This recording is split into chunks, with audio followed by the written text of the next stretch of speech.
make it clear. I think my sister called me about it last summer, and she said, "Did you hear about it?" And I hadn't, and she explained that there was going to be some sort of a settlement, and for people that were going to school. I would say the late fall, as Margie said, around the same time we start reminiscing about our schools and whatnot. Well, I filed in February, but I found out about it, I guess, the previous summer. I waited for news when it would be okay to file, and they were going to take the applications.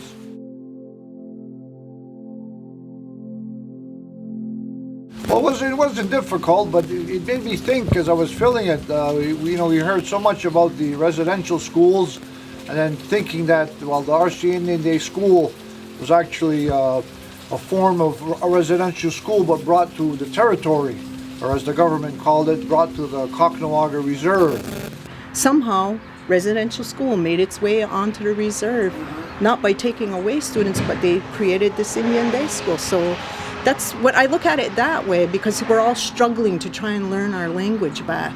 We got Radiwanahirats, and we got all these different ways, and everybody's trying to get the language back, because once you lose your culture,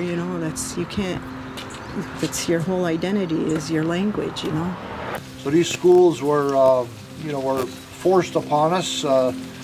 No language, no culture, no history, and we were bound by the regulations of the federal government, which were, based on assimilating us into their culture.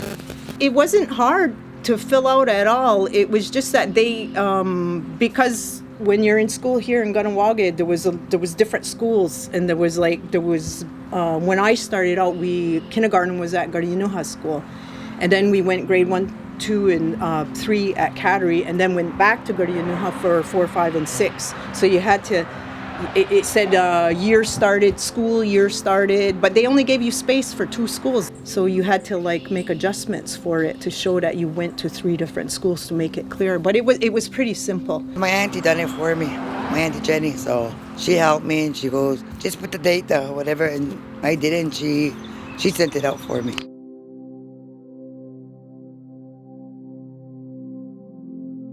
For me, it's like I suddenly found out that now I'm not employed, So, I meant to put this, whatever they gave me, towards my loan to reduce my loan, but now I'm suddenly unemployed, So it's there. It's there in case I need a cushion. I'm a single mother. Always volunteering. Volunteering doesn't get paid. So that's a nice pin cushion for me. The thing is, it's $10,000, but when I think of it, it's, we should be getting $100,000 each, because they robbed us of our language. They taught a different curriculum, nothing to do with our history. We learned to not know about who we were, and it was only later on for me that through my friends I learned about traditional ways. I'm looking at this money as a drop in the bucket. But I'll take it. People will say, well, why are you taking it? Well, I say the same to people. Why do you use your Medicare card? Why do you use your license? Why do you use your passport when you go away? So it's a government thing, I know, but as I say, it's a drop in the bucket. It's $10,000. I'll gladly spend it than rather them taking it back and say, well, the native people didn't want it, so we're going to, put it back into their budget and give it to the people in Kahnawà.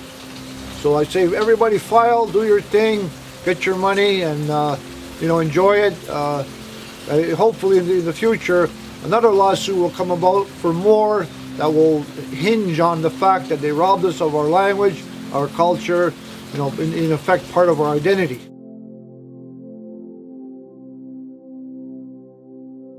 I've been encouraging people to file for it. Because just for the simple fact of what their mission statement was, and they succeeded in that, was just the same thing as residential school. It was to take away the language and culture. And so I encourage everybody. Anybody that I see, I tell them, because if you've seen what the mission statement is, I don't know if it's out there, but I've seen part of it. I've read it, and it's very similar to residential school. And when you start studying some of the stuff that resident. I don't know if you know about some of what their mission statement was. We were just pagans, and we were we run around. We have like a language that doesn't make any sense, and we're only going to be better if we speak English only, and become. So that's why I encourage everybody to do it.